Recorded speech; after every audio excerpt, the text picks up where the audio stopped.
implants are rarely customized for patients.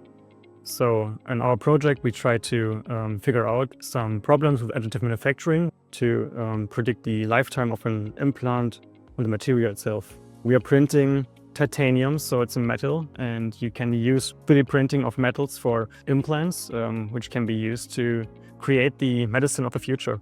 So to solve the problem of quality assurance, we're printing specimens and then testing their lifetime or their mechanical properties. We do a lot of experiments with different parameter settings and get a lot of different components or test samples to get knowledge and data.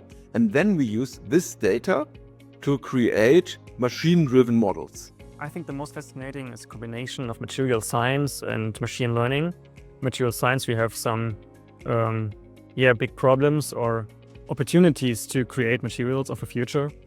And the idea is to combine material science and machine learning to predict mechanical properties or material properties to find more innovative materials also for implants. So the perfect solution would be a model which can predict the mechanical properties of printed parts in real time. So we can see how the mechanical properties are influenced or affected by the process parameters to reduce the amount of powder and material we need and to increase the sustainability.